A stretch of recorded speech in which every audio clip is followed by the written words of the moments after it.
मन की प्रसन्नता बहुत बड़ा तप है। हर समय मन को प्रसन्न रखना बहुत बड़ी साधना है, बहुत बड़ा लाभ है जिसका हर समय मन प्रसन्न रहता है। जानते हो किसका मन प्रसन्न रहता है? जिसका मन प्रभु से अपनापन कर लिया है।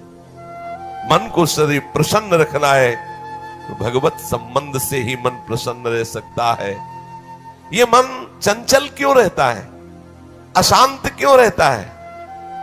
ये जितना विषयों का चिंतन करेगा, जितना नाशवान परिवर्तनशील वस्तु व्यक्ति स्थान का संबंध स्वीकार करेगा, उतना ही जलेगा, उतना ही अशांत रहेगा, उतना ही चंचल रहेगा।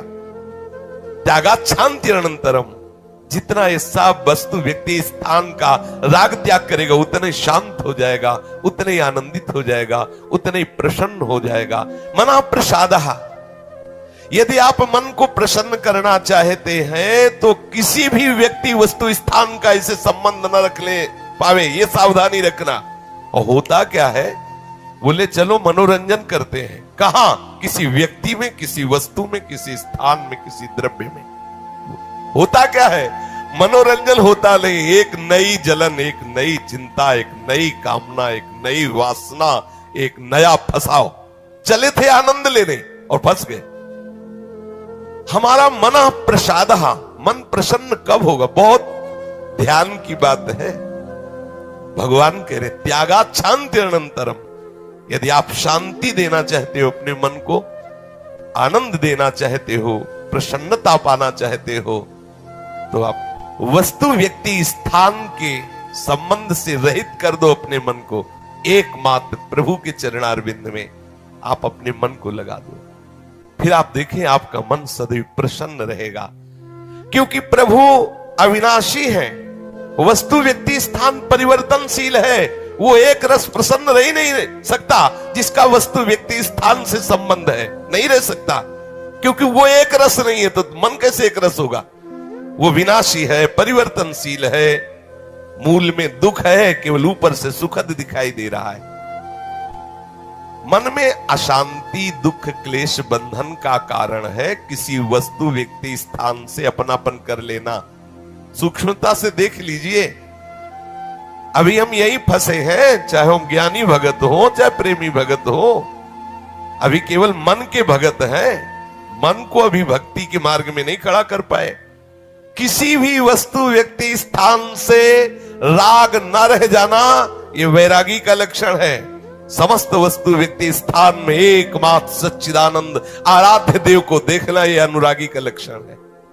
हम देखें कि हम ना तो वैरागी है ना अनुरागी है, हम तो रागी है।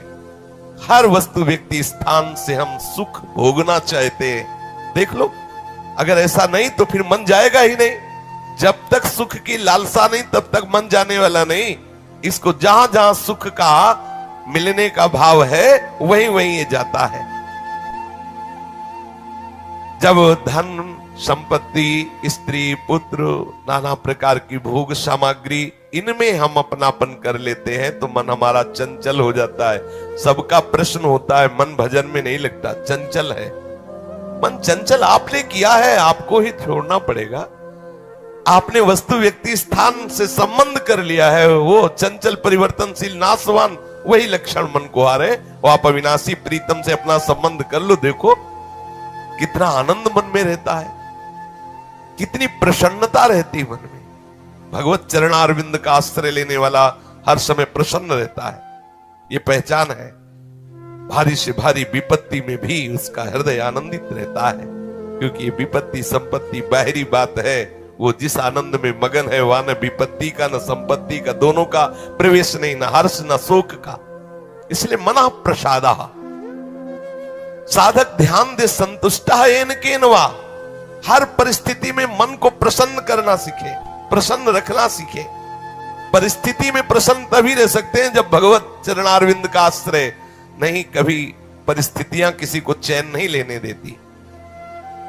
कभी संयोग, कभी वियोग, कभी हर्ष, कभी शोक, कभी अनुकूल, कभी प्रतिकूल, कभी मान, कभी अपमान। इसी द्वंद्व में हम पिसते रहते हैं।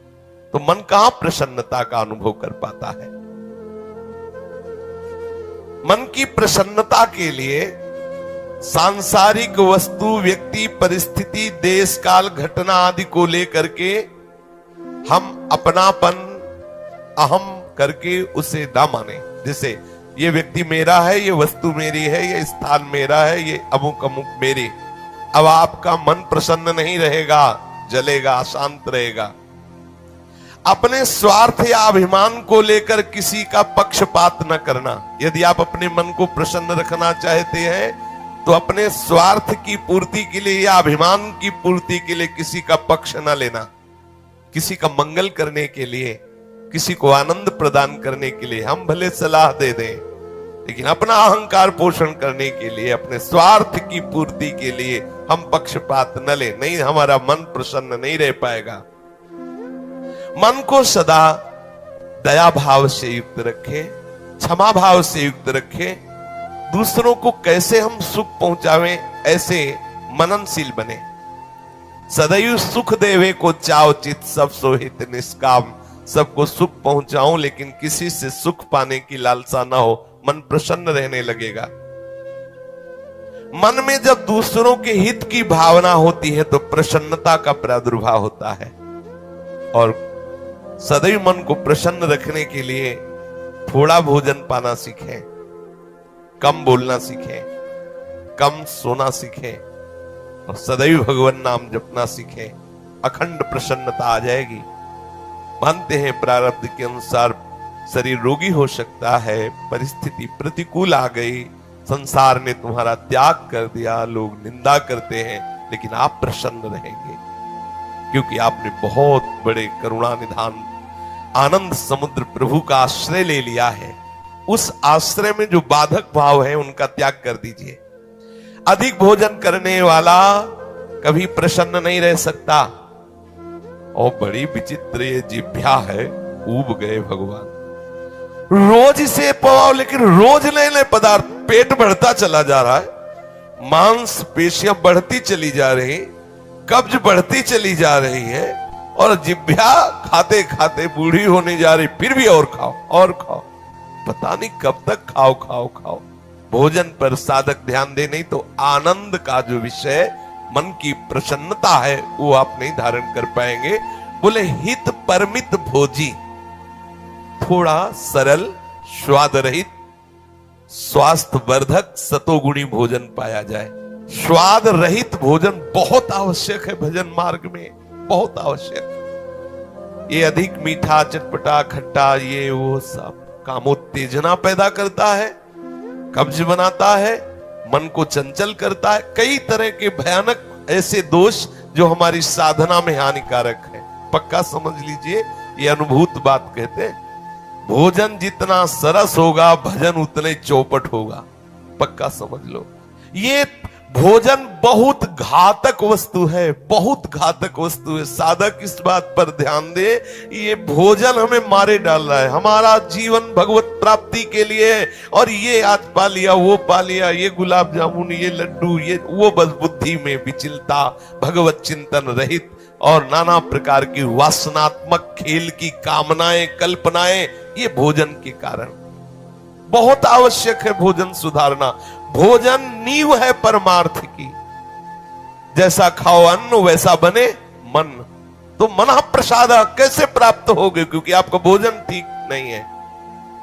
बहुत सावधान, बहुत सात्विक और नियमित परमित भोजन हमें मनः प्रसादा स्थिति में निश्चित प्रतिष्ठित कर देगा। दूसरा, नित्य में एकांत सेवी। उपासक को चाहिए कि कम लोगों से मिलने का स्वभाव बनाए। सत्संग सुना या गुरुजनों के पास बैठकर जो प्रश्न उत्तर हुए, बस चुपचाप एकांतवास करने का अभ्यास होना चाहिए। हर समय हम किसी से बात करते रहे, हर समय हम किसी से मिले रहे, हर समय कोई हमारे समीप रहे, तो हमारी अंतर्मुखता नहीं हो। भले वो हमसे बात न करे, लेकिन हमारी अंतर्मुख वृत्ति में वो बाधक हो जाएगा। इसलिए साधक को चाहिए कि वो एकांत सेवी बनने का स्वभाव बनाए, ज्यादा किसी से बात नहीं कर। वैसे बात करने का नियम तभी रखना चाहिए जब कोई आपसे प्रश्न करे और प्रश्न का उत्तर आवश्यक है देना, उत्तर देने से उसका मंगल होगा तो ही बात करें, नहीं ना करें। बहुत कम जीवन है हमारा, बहुत कम समय है। हम अगर व्यवहार प्रपंच की सत्ता को सत्य मान कर केवल यही हमारा कर्तव्य है, यही ऐसा व्यवहार का निर्वाह करना, तो हम भगवत साक्षात्कार कब करेंगे? कब हमारे हृदय में वो अखंड प्रसन्नता, कब हमारे हृदय में वो अखंड विकलता भगवत साक्षात्कार की होगी? और बोले वाणी से हितकर मृदु वचन बोले, एकांत सेवन करे और नींद भी एक नियमानुसार करे। स्वल्प निद्रा विहारा, स्वल्प सोने का समय बनाए। 24 घंटे में 5 घंटे बहुत है शयन करना, बहुत है, मतलब बहुत हो गया 5 घंटे। 6 घंटे तो उनको जो बहुत शारीरिक श्रम करते हैं, 7 घंटे मतलब खत्म। अब इसके आगे साधक शब्द नहीं लगेगा। 6 घंटे तक तो मतलब बहुत हो गया कि बहुत श्रम करता है, इसलिए ठीक है। 7 घंटे मतलब प्रमाद स्थिति आ गई, 7 के बाद तो प्रणाम है, फिर तो कोई बात ही नहीं। अब आप देख लो किस श्रेणी में आप हैं। उत्तम साधक 4 घंटे में हो जाता है, ठीक है। 5 घंटे पर्याप्त है। और जिनको बहुत शारीरिक श्रम होता है वो 6 घंटे। और कुछ तो ऐसे होते हैं कि हर घंटे में झपकी, हर घंटे में आनंद। हाँ, समाधि भाव को, निद्रा समाधि स्थिति, व्यास भरोसे कुंवर के सोत पाओ प्रसाद। सत्संग हो रहा है, थोड़ी ढिलाई हुई, बस गए, समाधि में गए बिल्कुल। हाँ, मक्खी बन बनाए चाहे मच्छर बल बनाए चाहे महात्मा बल बनाए, कोई फर्क नहीं पड़ता। अब निद्रा समाधि स्थिति, आओ समाधि भीतर। स्वामी हरदास जी कहते, मनी उतना डुलाओ, आओ समाधि। आ गए तो थोड़ा सावधान करे। स्वल्प निद्रा विहारा, और घूमने फिरने का भी एक नियम होना चाहिए। आपकी दिनचर्या एक नियमित होनी चाहिए। यदि आप नियम के अनुसार भोजन, नियम के अनुसार शयन, नियम के अनुसार घूमना और नियम के अनुसार बोलना चालना रखेंगे नियम से, तो आपका मन बहुत शीघ्र भगवत चरणारविंद में लग जाएगा। भगवत चिंतन से मन में प्रसन्नता आ जाती है। यदि